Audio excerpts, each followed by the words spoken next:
Brought to you by Mint Mobile. Stay tuned for a special offer at the end of the show. Hi, and welcome to the Mobile Tech Podcast. I'm your host, Miriam Chouar, and today is Friday, May 15th, 2026, and I've got the excellent Flo with me. Hey, Flo, how are you? Hi, Miriam. How are you? I'm great. You're at PCMag these days. I am. That's exciting. I am at PCMag, and also I'm coming to you from the comforts of my office. Yeah, I mean, I'm in my office. I'm not even. Yeah, I'm just cheatingly with a background of the Bay Bridge, despite being in Vancouver right now. But hey, Bay City, the Bay Area. They have a nice bridge there. You should have it in the background. That green bridge is very beautiful. It's the Lions Gate, right? That's what it's called. Yeah, Lions Gate is nice. You're right. I should try to find a picture, and then that way people know where I am when I'm just lazy. I took this photo, by the way, anecdote. This photo you see in the background was taken. Yeah. It's blurry on purpose right now, but it was taken with Google Glass from the Google office when I picked up my review. Oh my God, that's so long ago. And this is one of, it was one of the first devices to implement HDR plus or whatever, like the multi-frame stack stuff. And you can see that in that picture, like that, the clouds in the sky. I mean, it's an incredibly great picture for just a 5 megapixel shot on a little crappy webcam attached to a pair of glasses, It really was a little webcam. So I saw you in LA for the Moto event. I had TK Bay on that week, and we went through everything in my hotel room together. You did. You and I have both reviewed the phone now, and I kind of want to hear your thoughts on that. But then I got a whole bunch of other stuff. Google I/O is coming up next week. I'll be there. You'll be there. It's going to be crazy. And so that's the kind of stuff I want to talk about. And, congrats on the PCMag gig. That's really cool. Thank you. I'm excited for you. That's awesome. You. Plus, I'm still on the podcast too. Don't forget. I mean, okay. So Android faithful material. For those of you who don't know, Flo is a phenomenal podcaster for eternity now. And you were the co-host of All About Android back at Twit. When I was a regular guest at the time. Yeah, you were a regular guest. And I did co-host briefly as well. So, I mean, we both have a history of podcasting together in some way or another. So that's exciting too. And running into each other. So this thing, we both have the same color, which is kind of exciting. The Razr Fold. What are your thoughts? I read a review, but I'm very excited about this phone. You seem moderately excited about this phone. I'm moderately excited only because the Z Fold 7, which I have over here charging, I've really built a lifestyle around that. I've built a lifestyle around the way they're building it. And also, if you remember from my review, I had a little anecdote about how this made my sweats fall down. Yeah. And I wasn't kidding about that. I was walking around the house because I work in sweats, and I had these two phones in my pocket. It is heavier. This side just kept going down. I'm like, geez, I have to really tie my sweats here. And for me, it's the weight of it all. If it's too weighty, it's really hard for me. At the same time, I am finishing up a bunch of testing on it because, PCMag is very benchmark heavy. And so, and I'm learning all the new stuff because I'm a baby here. But as I've been learning more, well, you know what I mean. But today I took it out for a bunch of cellular tests. And, I was reading Michael Fisher was talking about how he's been using this as a constant hotspot. I have too. Because it's just been really consistent. And so I saw that and I was like, okay, so I put it on Verizon. I went out for a walk around my suburbs. And it's, now I'm okay, well, let me get used to it. Because I want to really make it a workhorse. I really want to make it work for me next week, for instance, when I go to I/O. I think that's a good goal. Look, this is where I'm coming from. I'm coming from using the best, absolute top Chinese folding phones all the time, right? Yes. So this is where I'm coming from. And as such, the Galaxy Z Fold 7 is a letdown for me, right? I think it is a phenomenal phone in its own right. In a vacuum, in our North America market, US specifically, because it's also sold here in Canada, it is a solid phone. You're getting, I would argue that between Moto and Samsung, you've got the best of the best in terms of folding phone experience and durability and longevity, right? Like, no doubt, they both are masters at this now. So you're getting that, but you're getting the lightest, even including the Chinese. Oppo is a little heavier, but not as heavy as Moto. And then you've got Honor that's like it's basically like the Z Fold 7 is definitely the lightest. And to give you a point of reference, bar phones, like the really high-end ones, like, Samsung likes to call their phone Ultra, the S26 Ultra. It's not Ultra. It's just a pro-level phone compared to what China is bringing on with like the Oppo Find X9 Ultra, which I have. And that phone weighs the same as, it's a bar phone, and it weighs the same as the Razr Fold because it has all these crazy cameras in it. That's true. And so my point is, like, I don't think, like, if you look at the weight or like the OnePlus Open, you look at the weight of, the Pixel 10 Pro Fold, like, you'll see that the Razr Fold's not lightest by, the Z Fold 7 is, but it's not that bad. But I do understand that for you, it's just like, well, that was annoying, like. Well, I try to gauge it by pockets, and I have a hard time wearing pants with the right pockets. I hear you. So I try to test these things because the thing is, I'm such a pop socket girly, and I know this is like whatever, but I'm so used to this lifestyle. And so now I'm actually shopping for next week. I'm actually shopping for like a fake MagSafe for the Moto Razr Fold. So you have a fake MagSafe on your Z Fold 7 right now? What do you have on there? I did. It broke. I haven't replaced it since because I moved the SIM card in that to the S26 Ultra, so I could. So you're running. You got to rotate. Yeah, you're running your Z Fold 7 naked right now. It is very naked. It's super sexy when it's naked, though. So here's the thing you have to know for the audience, right? It's very thin. Yeah, it's really nice. So for the audience, and Flo, you might not know this, so maybe for you as well. Z Fold 7 caught up with the Chinese. The 4.2 millimeter thickness when open, 8.9 millimeter thickness when closed, which is basically the thickness of an iPhone 16 Pro Max or Galaxy S25 Ultra, which is kind of like, the previous model. That's kind of what they were aiming for, the Chinese, back in the day. And they achieved that with Honor being first with the Magic V3 2 years ago. Yep. So then last year, Magic V5 came out, and that was marginally thinner. And then Z Fold 7 came out, and you know how much of a massive incremental step it was from Z Fold 6 and all the predecessors to Z Fold 7, right? But to reach that level, I feel like Samsung made three critical kind of cuts. One, it doesn't have pen input anymore, whereas the Chinese kept pen input in their slimming. Two, the cameras are meh. Let's be real. The Z Fold 7 main camera, solid. The ultra-wide, potato.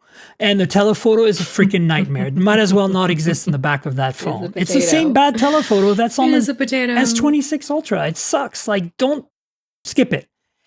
But then the battery, they didn't go silicon carbon when the Chinese had gone silicon carbon like 3 years ago.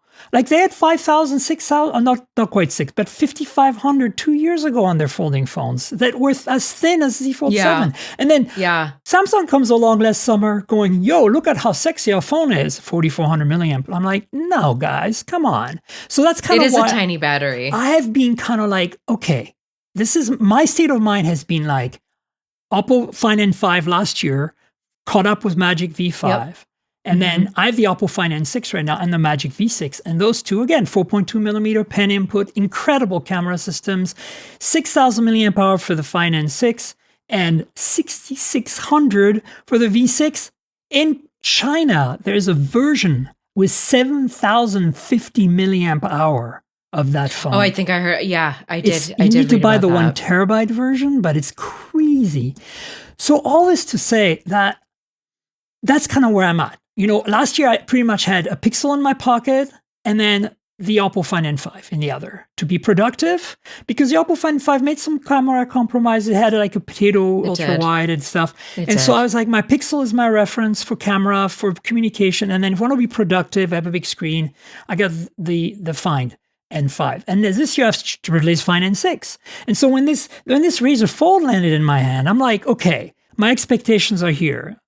Samsung didn't meet them quite And I'm not a pen user, but I appreciate having the option, right? Especially at that price. So then I play with this phone, and I didn't even think it was 4.6 or 4.5 millimeter thick open, because the way it's designed, I'm just going to try to show the audience. If you're watching on Patreon, folks, you'll see that the glass here is kind of rounded at the edge. So the frame is actually 4.2 millimeter, which makes it look thinner than it is, because then the glass is kind of like a meniscus, like a water drop on top. And same with the back panel. The back panel actually sticks out a little bit from the frame. Anyway, so very clever trick. And so the phone doesn't feel thicker to me. Does it feel heavier? Yes, I do notice it. But then silicon carbon battery, 6,000 milliamp hour. Camera system is, at least on paper, 350 megapixel, relatively large sensors, all the trimmings. But that's kind of like balanced out by the fact that, oh my God, we know Moto does not know how to make camera to save its life. So, that's how I went into it. But I have a lot to say about that. I went into it like that. And then, of course, pen input. And I'm like, okay, the only thing that I see that's a negative in this spec sheet is the Snapdragon 8 Gen 5. Why? Like, when you have an 8 Elite on the Razr last year, you went all the way flagship, and all of a sudden, you're giving us like the baby flagship chip. And it's not a bad chip. Like, day to day, you won't notice. But if you're playing games, you'll notice. And so then I did some benchmarks like you did, because hot hardware, we're all about numbers. You know, I'm the one that brings a lot of subjectivity to the hot hardware reviews. Yay to me. But like, I mean, it's like thermals are amazing on this phone. It's so much better than the Fold 7. So much better than the Chinese too. So I understand the choice now, even though it's not what I want. Yeah. That's what I was reading about it too. So that's kind of how I went into it. Like after the event in LA, I'm like, okay. When I saw the phone in January at CES and I saw it again at MWC, I was like, I don't know, Moto.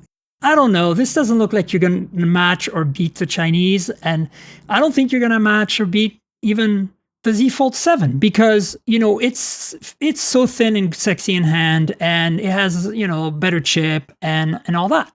And so I went into it kind of feeling very meh. And then when I started using this phone 10 days ago, or whenever it was that I got it, Friday, actually, it's almost exactly 2 weeks ago, I was blown away.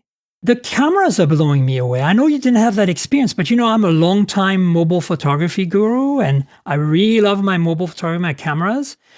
This is by far the best Moto camera system ever. I mean, I will agree with you. Yes, in that terms. I think it holds up with my Pixel 10 Pro XL. It holds up with my Galaxy S26 Ultra, and with my iPhone 17 Pro Max. Does it hold up with the best Oppo, Vivo, and Xiaomi phones that I have? No. Absolutely not. But it's up there with the Fine N6 and the Magic V6 in terms of photography. Samsung did not get there. And so to me, I'm like, okay, I'm willing to sacrifice having this lesser chip for a phone that has silicon carbon, a good camera system, pen input, is almost as thin, maybe a little heavier, but also has all the bands, has warranty support, has carrier support. That's, you know, like I can buy all these imported Chinese phones all day long. You can too.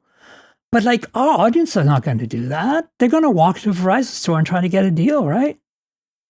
Yeah, I was kind of bummed that Motorola didn't sell it a little better. I just felt like they kept showing it to everybody. Like, look, here it is again. Look, here it is again. But then like, I think I overheard you asking a question about the processor when we were there. And I remember thinking to myself, like, we're asking all these questions about the hardware, and just we weren't really getting the story behind it. It was just kind of like, this is a new foldable.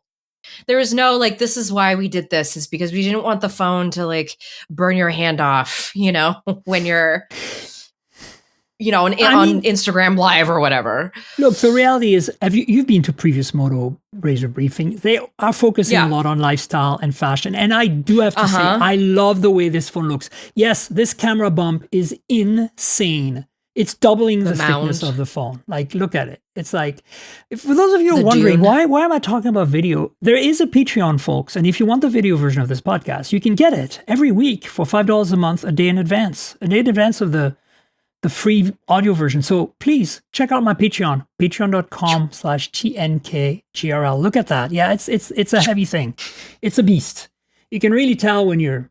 This was in Ski Free, the little guy. Yeah. He just anyway, but look, I don't mind the aesthetic, and I love the materials. I think it's silky back. I know you had concerns about it falling off things, but I never put my phone down.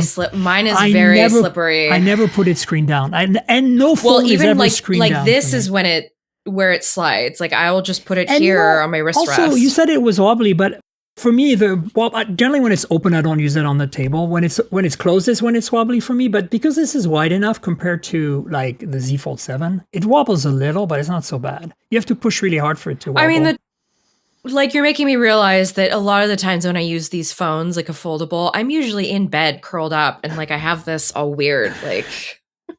Yeah. Because this is it's a phone you can get very cozy with, this form factor. Yeah.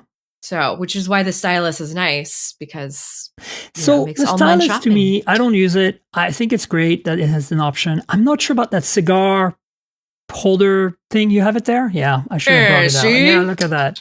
Yeah, it really kind of is a little cigar-ish, isn't it? It's a little, what's his face? Groucho Marx. I think the problem is that because you can't store the stylus pen in the phone, you're not going to bring this along and forget it and leave it and lose it or whatever, right? And that's, I think, the big challenge. Yeah.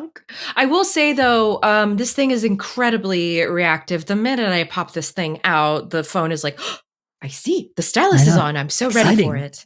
Yes. It's pretty great. And it works on the front cover, too. Yeah. So, which is kind of neat. I think it's great it's there. I think that, considering there's what I think a third party or maybe Moto needs to make a case that has storage for it. Because Oppo on the Find N6 has a special case for storing the pen.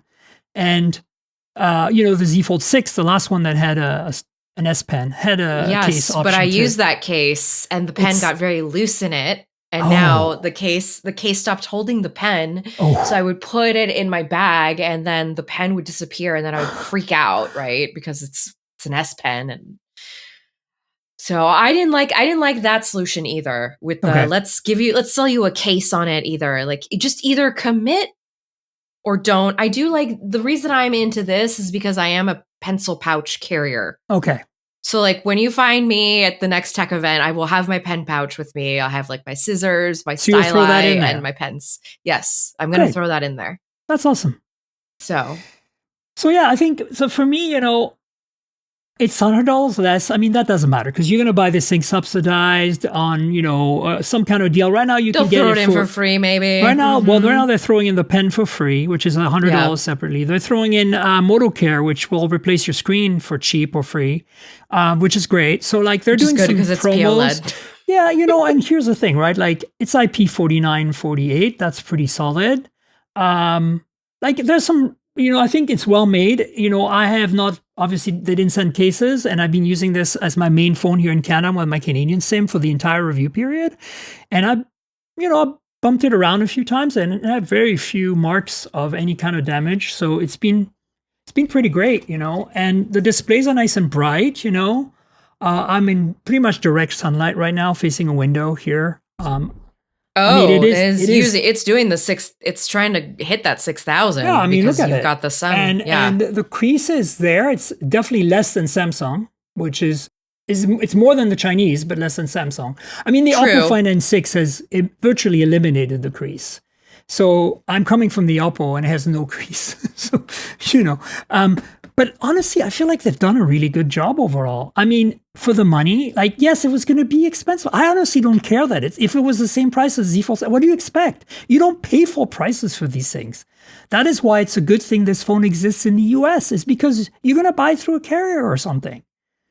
Verizon's totally going to try and give it to you, like, for free. Like, or something. So at that point, like, you're going to say, well, I have the Z Fold 7 I can get through a carrier. Well, but just gave you all the drawbacks of the Z Fold 7. Why would I wouldn't buy a Z Fold 7 right now, though, because the new one is coming out in pretty much 2 months. Yeah, the way I see it. And there'll be a wide version available as well. So exactly. And then everybody will buy an iPhone anyway at that point. We'll talk about folding iPhones in a minute. Yeah, I'm going to... But look, I think this is a hit for Moto. I think that objectively, $100 less. Yes, you get a lesser chip, and that's it. You make no compromises. It's better than the Fold 7 in every way, other than weight, and that's it. Like, the software is solid. I didn't have any bugs. The camera, I was really blown away by the camera, especially the telephoto in low light. Here, I'll show you guys. For those of you on Patreon, because, you know, I'm so impressed with this camera. I went to a drag show, and I took some photos, 10x, of moving subjects on stage. And I'm like, this is incredible stuff. Here, I'll show you on the big screen. Look at this, 10x. All right. Well, maybe I need to take it out a little. I need to play with it a little more. I'm definitely going to try it like at I.O. She's pretty damn gorgeous. And this is an action shot from a distance at 10x in low light. Yeah. I was like, when I took this entire set of drag show pictures, I was like, you've got to be kidding me. I'm not even sure I can get this for my Fine N6, in fact. Like, I have not taken my Fine N6 to a drag show. I need to remedy this. Clearly, this is like a big omission on my part. But look, I need to update my night shot test, because I'm still testing it on like a landscape, because in my mind, that's what I'd be taking pictures of the sky, because that's what I do. I take pictures of the moon. Well, so moon shots are pretty solid. I didn't take one, but the new moon is not until tomorrow. Somebody one of the journalists shared a picture with me. I can't remember who it was now. And I was like, wow. So it does moon photos just fine. So point at the moon, 10x, do a photo. You'll put see. it in the tempo mode. So try a little more in the tripod mode. I think like take a picture of a person in low light. Action mode helps if they're moving a lot. This was action 10x that I showed you. Dude, basically up to 30x, this phone is solid, especially if you do anything over 10x, I suggest it be not moving, and it possibly be a landscape of some kind, because then the AI can do the reconstruction of the landscape, because it recognizes the trees and the ocean and because that's what it is, right? This is the zoom on this, like all the Oppo Find modern phones, like all the Honor phones, like the Pixel does since the 10 Pro. And like this, the first phone to do this was the OnePlus 13 and then the OnePlus 15. Yeah, they reconstruct the image from the information they see when you get past about 20x, 30x, or that's so. Right. So you're not actually getting the real image. You're getting AI's interpretation. So it works well on buildings, on cars, on trees, on animals, because the usual things it's been trained with those. But if you give it something weird like the drag queens, it probably hasn't been trained on drag queens, sadly. But what I'm trying to say is that 20x, 30x, you should try that. Because that's when you see like, okay, they've really nailed this. And the ultra wide, it's fine. I mean, it's way better than the ultra wide on the Fold 7. As I said, these cameras to me are a little, as you said, punchy. Like colors are a little, but that's a taste thing. And you have color modes. You can actually set that. There is. I know, and the problem was that I had set it to Vivid. And, don't do that. I mentioned that in the review. I was like, listen, the point is that the AI, the little thingy that they have on by default, is very aggressive. It's very aggressive, and every time I try to tone it down to natural, I pop in there and it's Vivid again. So I'm like, Oh, that's strange. So I'm still learning my way around too, because with Moto, I never think of them as a photography phone. Yeah, well, this has changed. By the way, the Moto Signature, which is their candy bar sold in Europe, which is a flagship candy bar, has the exact same camera system. And from all reports right now, performs just as well. Okay. Right, so they didn't just develop this camera system for one phone. And by the way, the Signature works with the Moto Pen Ultra, the cigar-shaped thing that you had in your hand earlier. So I do appreciate that Moto actually did a twofer with these accessories and this camera system. Yeah. Look, I'm not a super gung-ho Moto person. I've appreciated the Razrs. I think they're the best flip folding phones out there right now. I think they're better than the Samsung Galaxy Flips. But there's always been that camera problem with every single one of them. And then I finally get this thing in my hands and I'm like, I could make this my main phone. I'm a Pixel user and I could make this my main phone. The reason I can't make the Oppo and the Honor my main phones is because, the software on the Oppo is incredibly great. It's like OnePlus's Oxygen OS, basically. But it doesn't have all those features and all that kind of stock Android vibe that, you see in the Moto, right? That Moto does. The chop to turn on the flashlight, all that stuff that they do, which is kind of like, all the Pixel color features, all that stuff that you don't get on an Oppo. And Honor's software is meh. So, yeah, I don't know. I'm actually going to see if this stays in my pocket and maybe replaces the Fine N6 I'm not moving on from it. It's going to be with me for a little while. I'm going to use it definitely into the sprint of the summer. And the big thing that sold me was like its cellular is great. It's Moto. The pen, I really love the pen, and I didn't realize how much I missed the pen on the Samsung Z Fold until I was kind of with this for a little while. Doodling a bit, yeah. Mm-hmm. Well, not really even just doodling, because I play like farming games, and like they're all meticulous, and I like to point at stuff. It's for convenient. Me the killer moment was yesterday morning. I had to sign a document real quick, and it was urgent. Yes, and I happened to have the pen with me, and I was at a coffee shop, and it made it a breeze. I mean, I could have used my finger on the big screen, right? But having a PDF up and just using the pencil, I mean, it's so much better to sign with that. So, and I know the Samsung folks out there, a lot of you went to the Z Fold series from the Note or the S Ultra candy bar phones, and you immediately missed the S Pen on the Z Fold 7. Well, it's back, but it's just not a Samsung phone. But as Michael said in his review, Michael Fisher, Mr. Mobile, and as you said in your review, and as Allison said in her review at The Verge, the big elephant in the room here, as much as I like this phone right now in the moment, is what is Samsung doing next, right? Rumors so far is that they're not going to improve the camera as much, and that is going to still make this phone a better phone. Because if they don't get a better telephoto, they need a better telephoto. I can even live with the Potato Ultra Wide. But telephoto, man. And then the other thing is it needs pen input. Absolutely, the Z Fold 8 needs pen input. And that's the thing, they changed their whole architecture so that they don't have pen input to make it as thin and I don't light care. as they did. It doesn't need to get thinner. It just needs to get pen input. That's the thing. 4.2 millimeters is become the standard. Nobody's gone thinner in the last 2 years in China. It's true. So we're set up it's a good thing. It's basically the thickness of a USB-C port, by the way, if you measure it. So that's how we know. So 4.2, perfect. Leave it at that. Add pen support. Add a better telephoto, which from the rumors so far, they're not going to do. Then the other problem we're going to have with Samsung is that they're probably going to go up in price. And yes, because of what's going on right now. Of course, they're going to put an 8 Elite Gen 5 in there. That's going to throttle to death. Yeah. Right? Oh, yeah. Right? Like it does on the Chinese phones. Yes. And so I'm not sure that Samsung coming up with a new phone in the summer negates this phone necessarily. Like, the only thing that could negate this phone right now, I think, significantly, would be if Google, and we know that's not going to happen because Google just loves to fail, is Google just, like, I love them dearly. I'm a Pixel user, I know I have Stockholm Syndrome a lot, but I like my Pixels. It's my daily. But I buy it every year. You know that the Pixel 11 Pro Fold is not going to be as good as this. No way. I have still the not really tensor chip alone is not going to be good. I haven't fallen in love with the folds, Pixel folds in particular. I didn't really like the first gen one, and that turned me off to it completely. I'm also just like not into the book style, the actual I think it's the 16:9 ratio. I actually prefer the square ratio of the Z Fold. But see, that's why it's all subjective, because everybody has their own.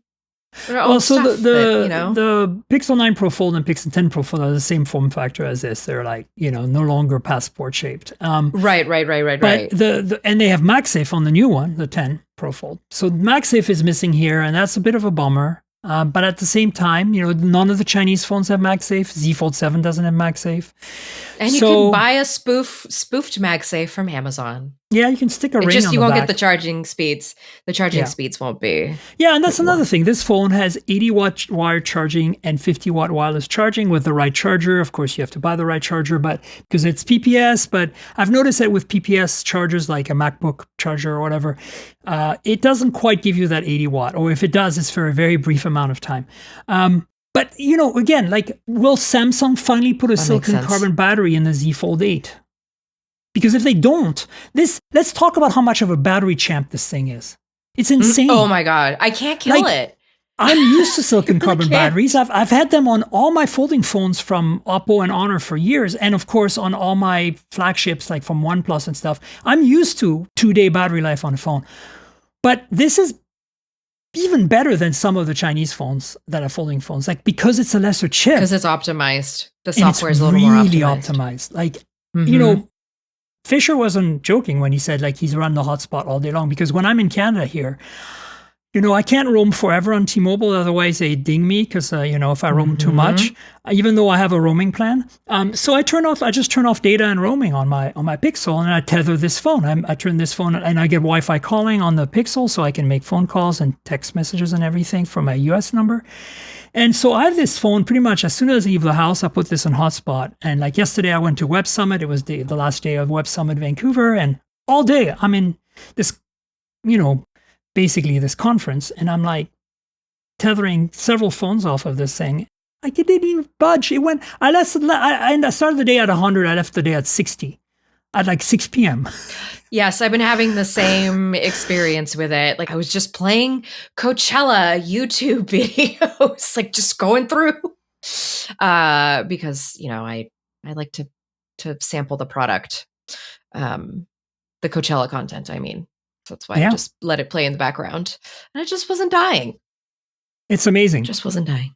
So I think there's a lot of good things. We should say kudos to Moto for making a really great book style folding phone. And to be frank, the Razrs themselves are pretty great too, but they've really been very iterative this year. It's basically minor camera They're very tweaks much about they're very much about like a certain kind of user for that. Battery life tweaks. You were saying. Yeah. And I appreciate that, because Moto is owning this hard and they're doing a great job with it. Like, so I can't be mad, Yeah. So that's basically my thoughts, and I guess your thoughts on I'll link to your review, of course, and put it in the show notes. Yeah. And folks, I'm going to be with this phone for a while. Thank you so much. I'm hoping to find You're going to do more content, you think, with it? Yeah, I mean, the nice thing about, this new gig is there's a lot of emphasis on kind of like long testing this stuff and really seeing how it wears out. And so I'm looking forward to seeing how this really performs with my work, especially because we're entering the summer busy season. Indeed. Mm-hmm. All right, let's talk about another quick Moto thing. Moto launched another phone while they launched the Razrs, and that was the Moto Edge 70 Pro. And that phone is kind of like a mid-ranger, but it's got pretty decent specs, it's pretty solid. So I think it's pretty nice. Let me see. I'm looking telephoto camera, wireless charging. Yeah.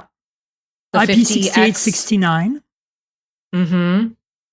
1.5K AMOLED, 144 hertz. MediaTek Dimensity 8500 Extreme.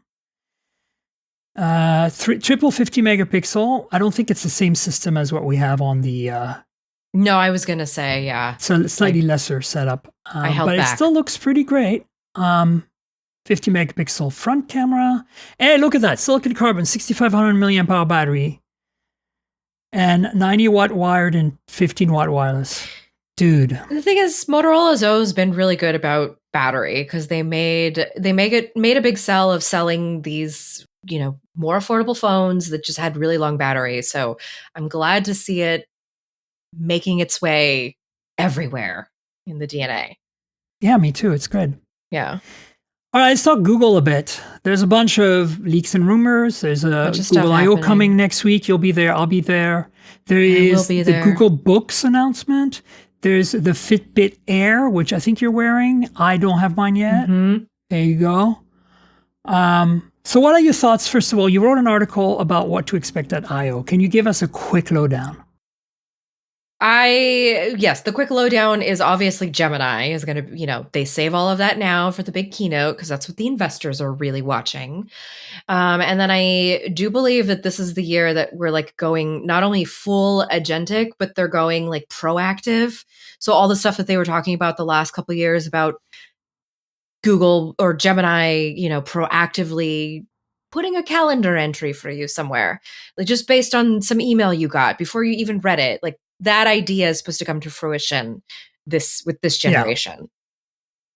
Yeah. Interesting, because I feel like, we've seen some of this stuff in the past, but I don't know, it seems, in a way, I'm glad they're taking their time and it's iterative and incremental, but at the same time, I'm like, you've been showing us kind of the same use cases, it feels like, for years now. I don't know. Everybody wants pie in the sky agentic, and nobody's really delivering. I agree with you. I think that this is all just this is the big fanfare for all this money that they've putting into AI, all this manpower and computer power, and it constantly feels now like Google I/O is the big justification for why we made this big shift. And we already know, like, Android now is it's an intelligence system. It's no longer just an operating system. Oh, so, please. It's going to give me a headache. It's hard being like, I've been an Android user for such a long time. And so I'm seeing this changing of the guard, and it's a little tough for me. But I'm hoping that at least that, like, okay, so we have the Gemini stuff, sure, but I'm hoping that at least like Android XR and then whatever we're supposed to hear from Aluminium OS, like I'm hoping that kind of like wets my nerd whistle, Yeah, I think we're going to see something from XReal on the Google XR, VR, whatever stuff. And then, of course, they've announced the Google Books, not to be confused with Google Books. Or Google Play Books. Google does not know how to market things. And I was confused when they announced this. I was like, wait a minute, Google Book? What are we doing with Google Books? Did you figure something else out to do with it? Like, besides feed it into Gemini? Oh, no, we're talking about hardware. Okay. So, what's your take? I'm a big fan of Chromebooks. But I have to admit that I'm a fancy lady. And so I like my Chromebooks to be expensive and high-end. And at that point, you might as well have a MacBook, right? Or some kind. And now it's even changed because I'm recording this on a MacBook Neo. And as you can see, the webcam's phenomenal. And it's doing the job just fine. And so the question becomes, well, can they make a Google Book or, whatever you want to call it, whatever the OEMs are going to call it, that, is actually good at $699 or less, because that's the bar. It was, $599, I guess, now with the Neo. This is the bar for me. What is that? This is the Pixel Book. Wait, why is your purple?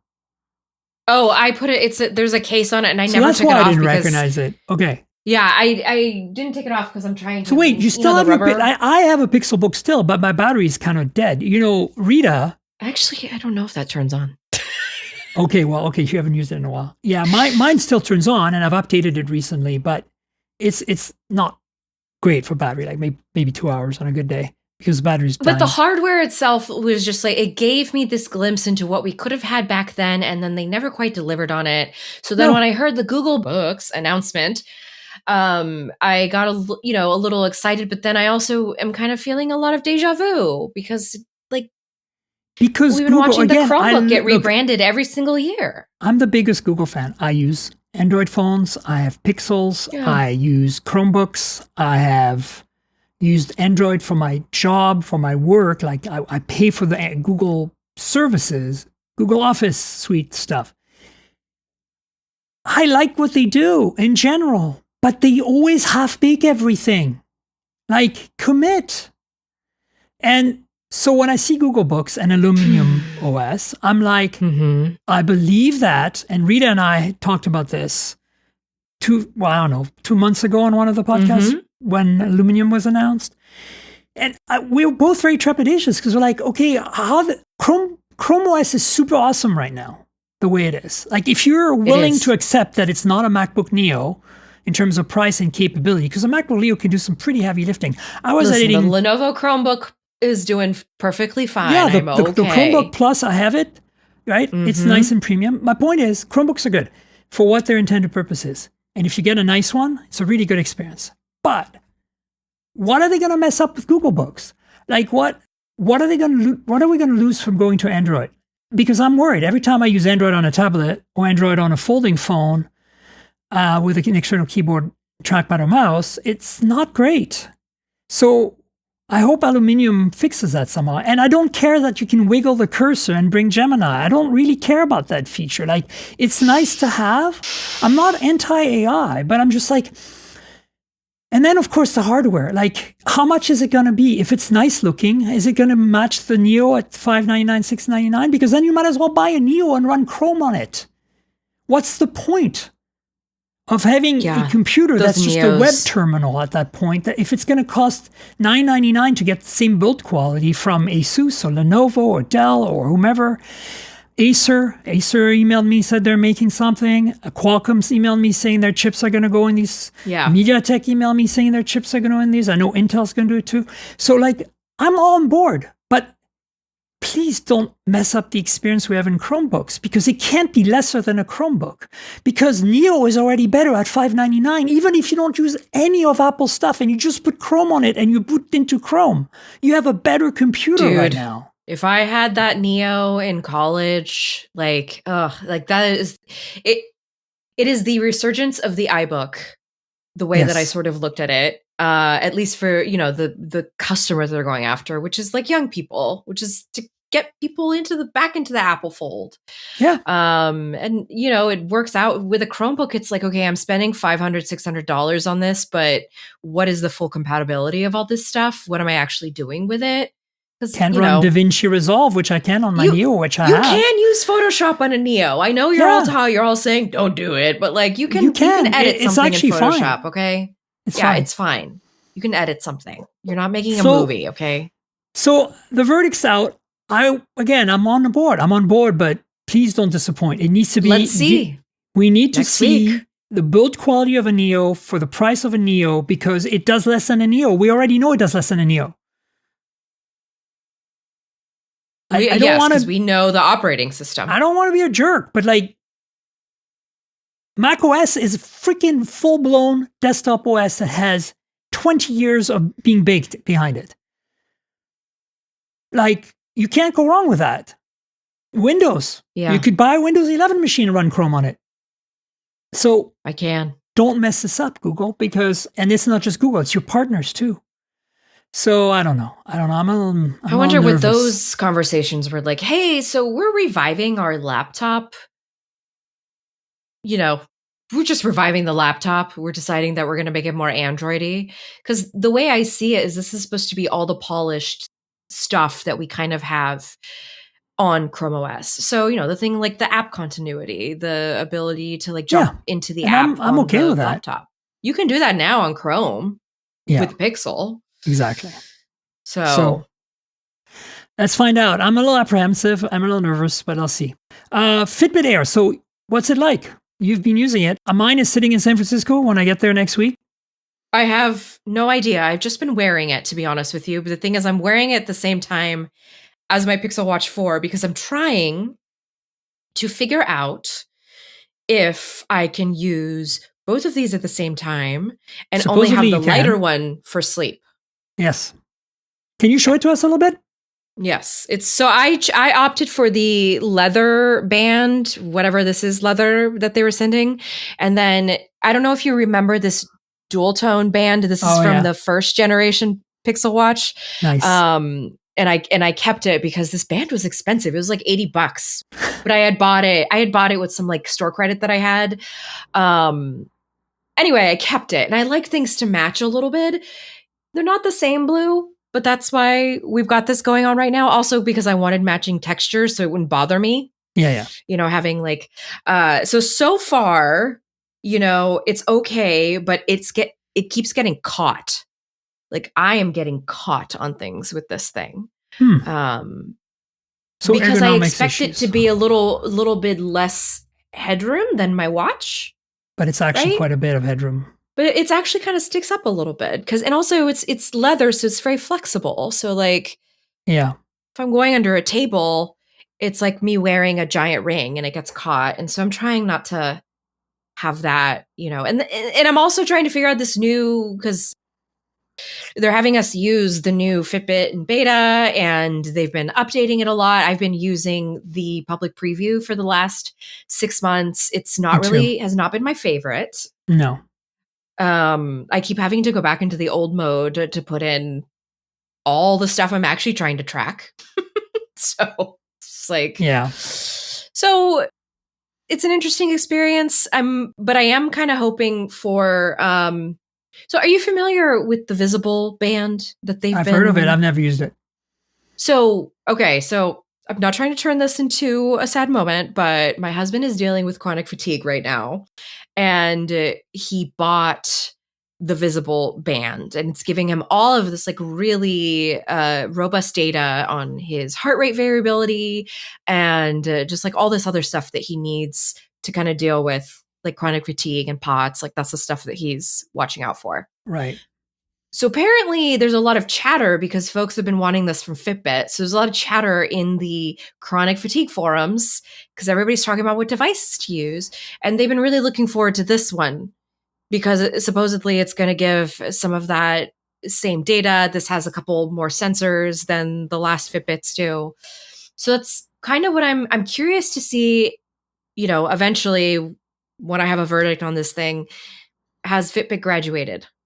Because I needed to graduate a little bit. I still feel like it's the same Fitbit from our early days. Yeah, I agree with you. Yeah.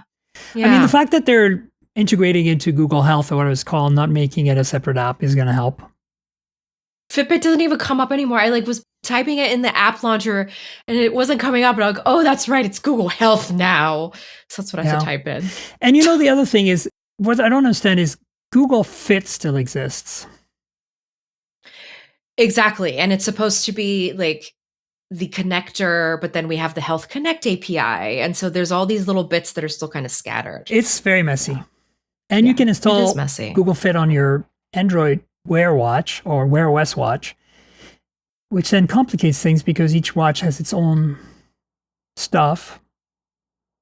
Google, we love you, but please get your together, please. We'll see what happens at I/O, I guess. We'll see. I definitely expect to see some laptops. There better be some laptops.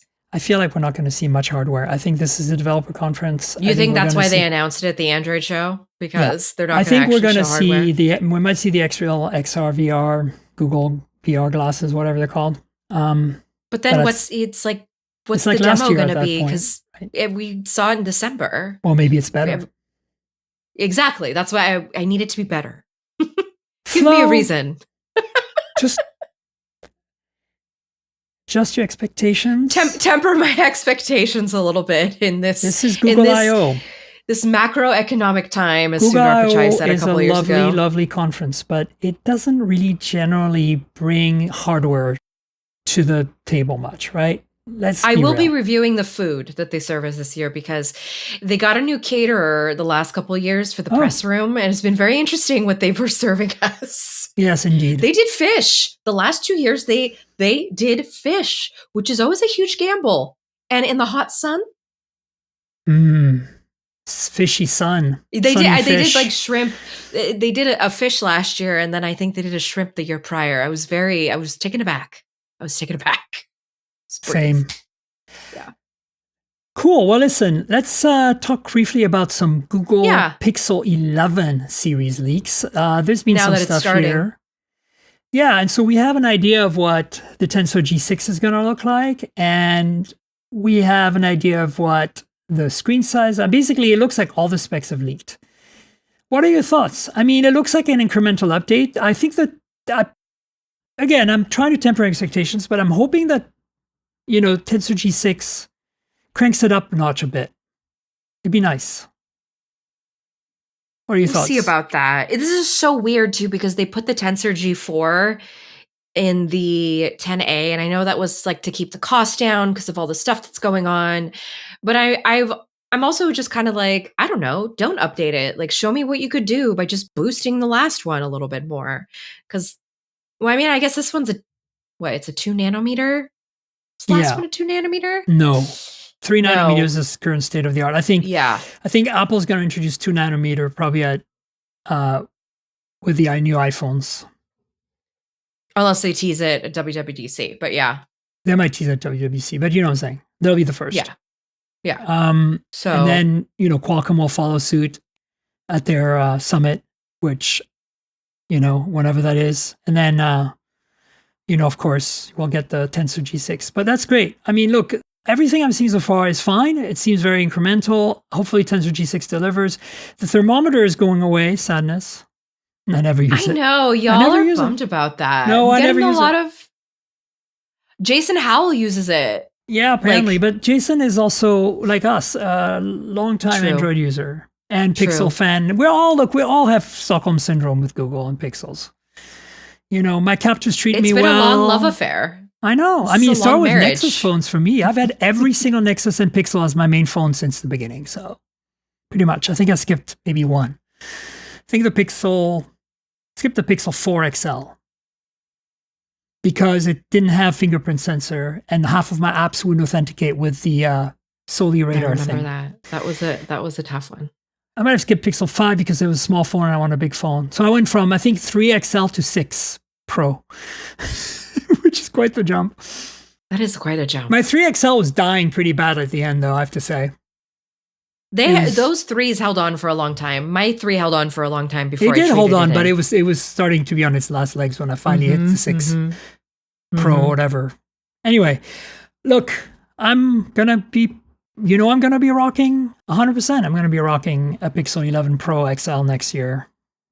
That's happening. Yeah, I just trade it in every year because I'm like, let me just have the Pro on me as like the daily driver because that's the one everybody's comparing to anyway. Yeah, it's the iPhone of Android. It is, absolutely. One thing that's got me excited about, they announced at the Android show, Android Auto is getting a massive update that includes a bunch of stuff, including Dolby Atmos. And I'm a big audio person. And if you've ever experienced Dolby Atmos in a car done properly, like I'll give you an example, Cadillac does a really good job. Volvo and Polestar. Again, if I test cars, I get access to these nice cars and I can hear it, enjoy it.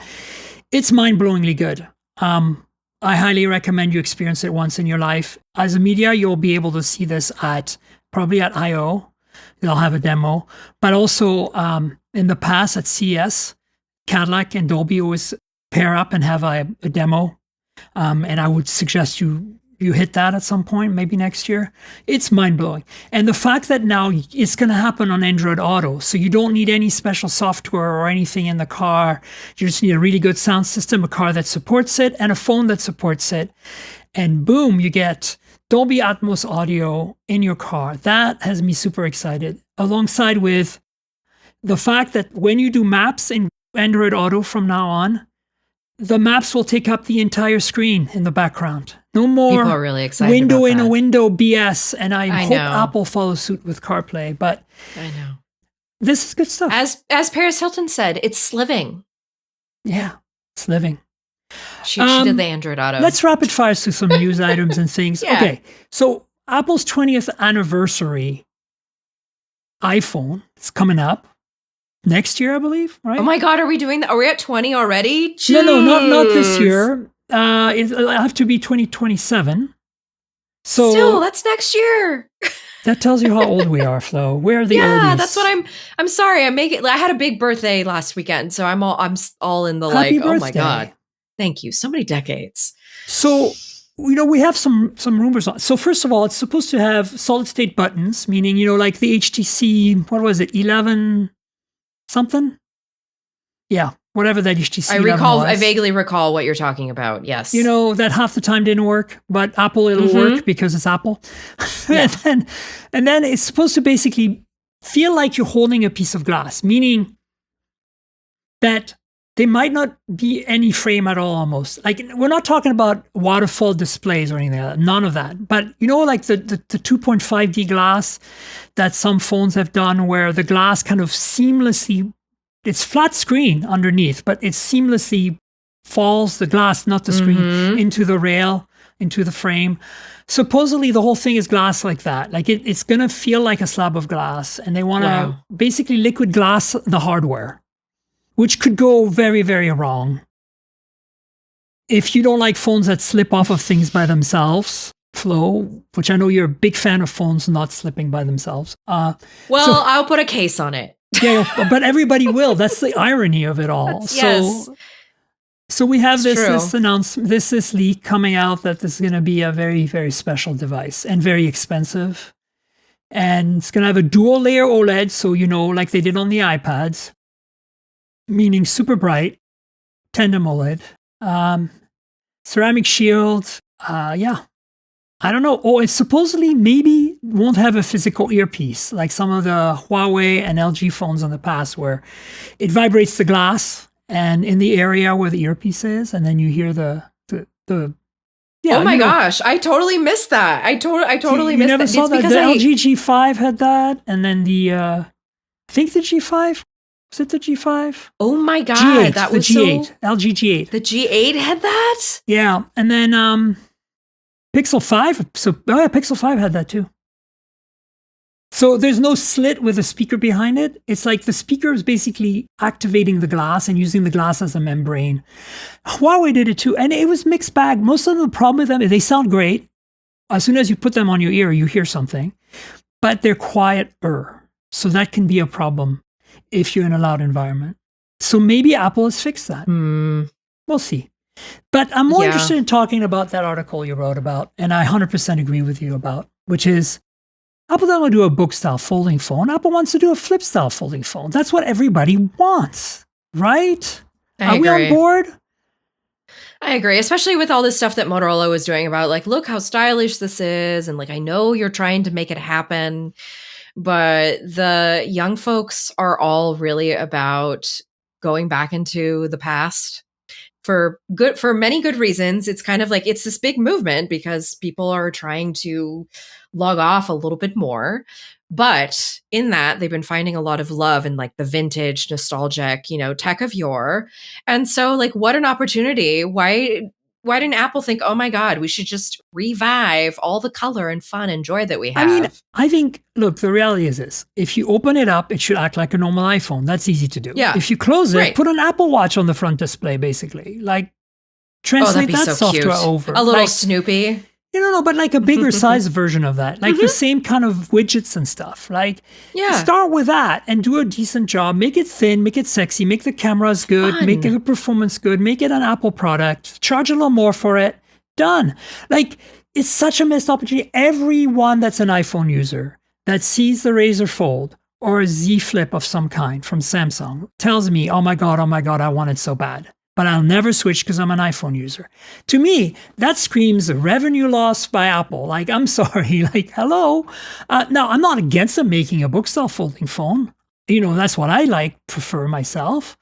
I wasn't always like that. It took me a while it was the OnePlus Open that got me switched over, because the Z Folds. I loved the OnePlus Open. Until the Z Fold 7, none of the Z Folds did it for me. Because that tall, narrow, same. No.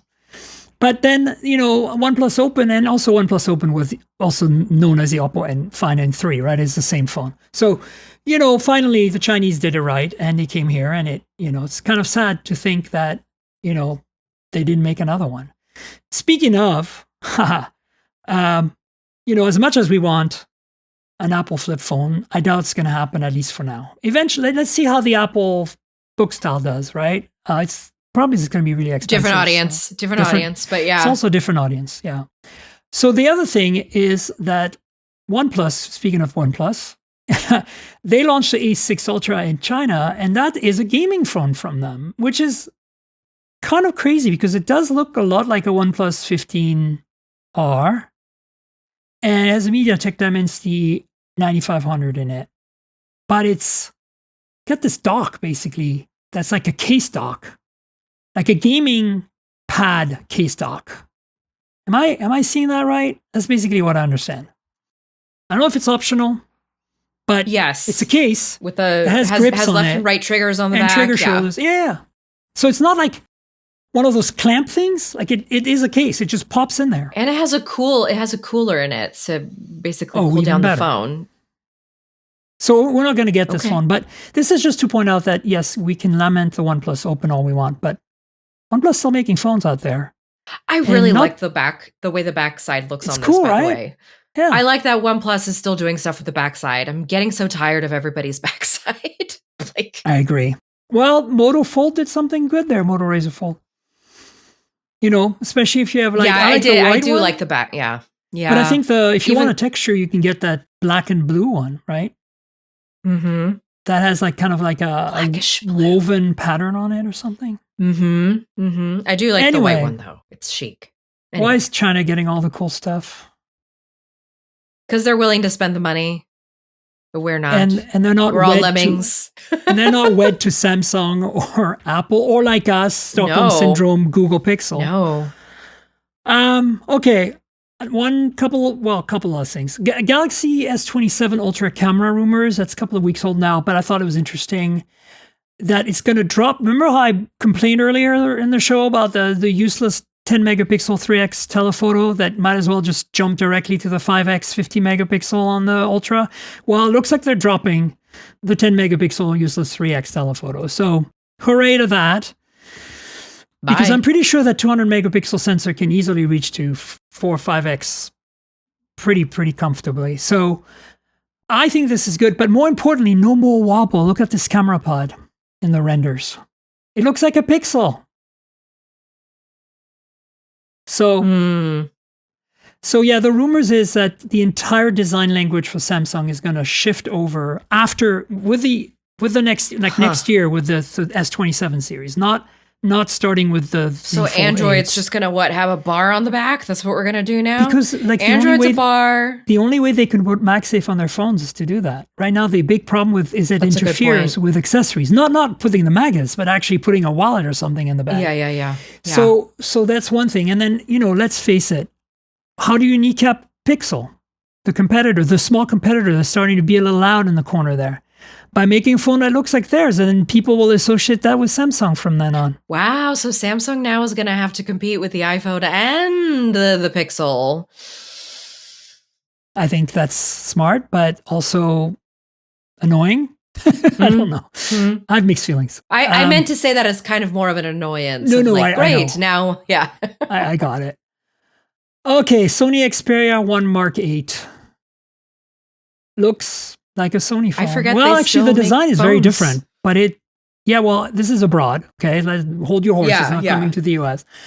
But the reality is that the design is slightly different. The camera pod on the back is very unique. Kind of reminds me of some of the OnePlus phones. Like I want to say the OnePlus 10T, something like that. Remember they went through a square pod that stuck out on one side with kind of an angled thing that's kind of the more brutalist angular version of that, this Sony. And, still has no cutouts in the screen because it has this tiny bezel top and bottom with the camera in it and the speakers in it. It has a headphone jack, has micro SD. Camera specs are solid. All the specs are solid, does everything. Wireless charging. The battery isn't particularly big, 8 Elite Gen 5. The problem with Sony is it's super expensive. The software is going to be meh. And the cameras are going to be meh. Well, they're going to be okay, but not to the level of what we're used to. Considering they make all the sensors, what the hell? I know. Considering I just love a Sony mirrorless, and yet we can't translate it to the phone. And did you see their recent social media campaign where they showed they apparently have an AI enhancement engine? Yes, I saw that. I saw people making fun of it. Yes. It seems like I saw that. No, but the people making fun, rightfully so. Like the example they showed are terrible. Did they make a mistake and want to show the before and the after and swap them or something? Because it seems to me like that's what happened. Because like every after photo is worse and overexposed. And I think that's what they were starting with. And the AI is fixing. Oh my God, Sony. Look, LG dropped out. HTC dropped out. They did. I don't want Sony to drop out. because if their TVs can subsidize their phones for another 20 years, great. Like, let's do it. I want more choice, and their phones are spectacular in their own way. Like, I'm not sure it's what I'd want and what I'd recommend, but like, if you're into that, good for you. And it should exist. That's kind of my take, Yeah. Anyway, let's wrap up with some Qualcomm news. They launched two new chips, Snapdragon 6 Gen 5 and 4 Gen 5. You wrote about that.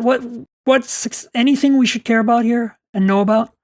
I mean, you're probably going to see these come in next year on low and mid-range phones, the Samsung A series, Moto G series, in the US at least. Yeah, that makes sense. Yeah, I write to the audience. But, and so are they bringing any of the features from the flagships down finally? Or, like, that seems to be the trickle-down thing, right?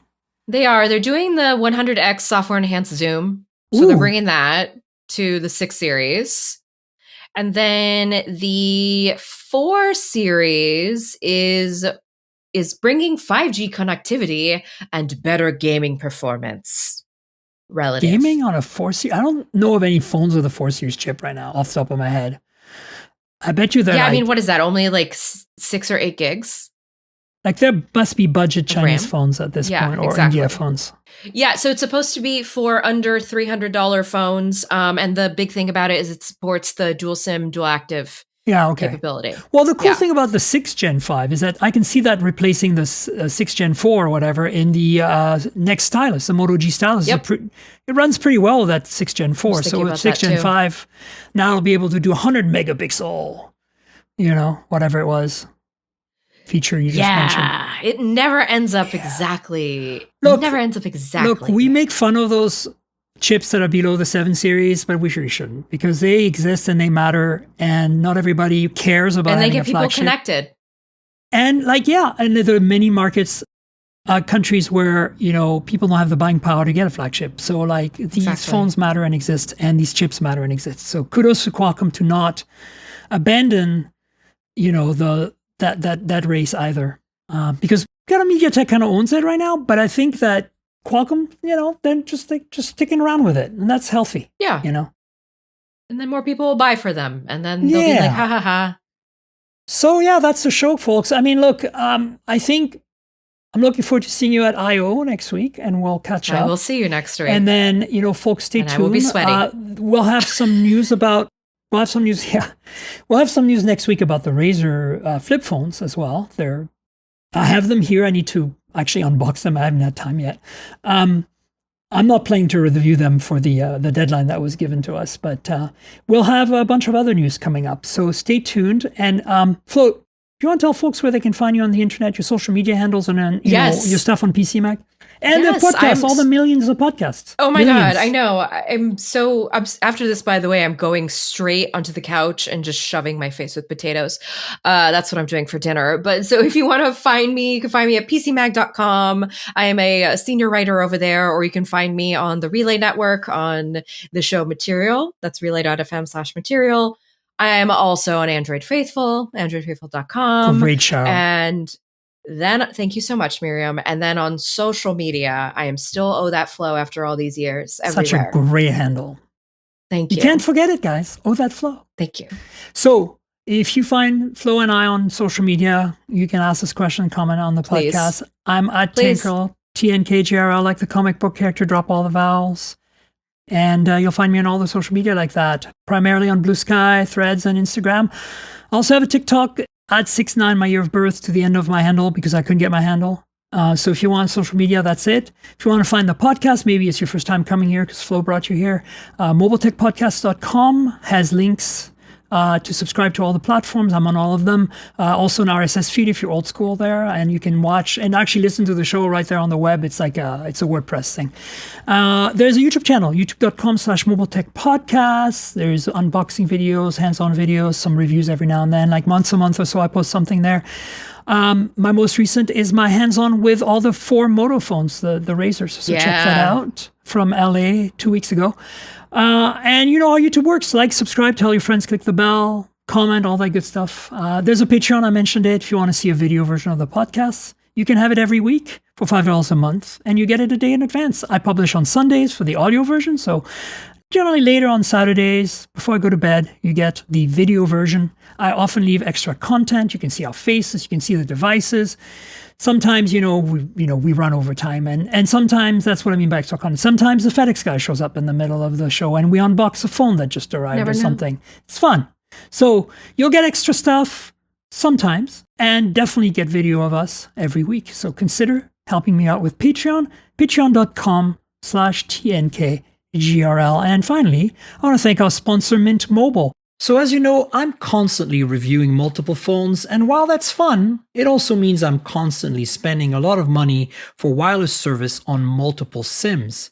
That's where Mint Mobile comes in, and that's who I'm partnering with for today's podcast. If you also want to save money on your wireless service, switch to Mint Mobile. As tech-savvy early adopters, you've probably heard of Mint Mobile before, but let me quickly tell you how awesome their service is. Mint Mobile offers premium wireless for as low as $15 a month, and you don't have to sacrifice any coverage, speed, or data. They're built on the nation's largest 5G network. They keep costs low because they sell direct to you online. They cut out the retail stores and salespeople. Why should you pay more than you have to for access to the same network? In my experience testing phones, Mint Mobile delivers the same data speeds and call quality as the big three for a fraction of the cost. Switching to Mint is super easy. Thanks to their eSIMs, you can sign up and activate immediately right on your phone from the comfort of your home. No more standing around and waiting in line at a big wireless store. You can keep your current device and phone number and easily switch services. And if your phone isn't eSIM compatible, Mint will ship you a new SIM free of charge.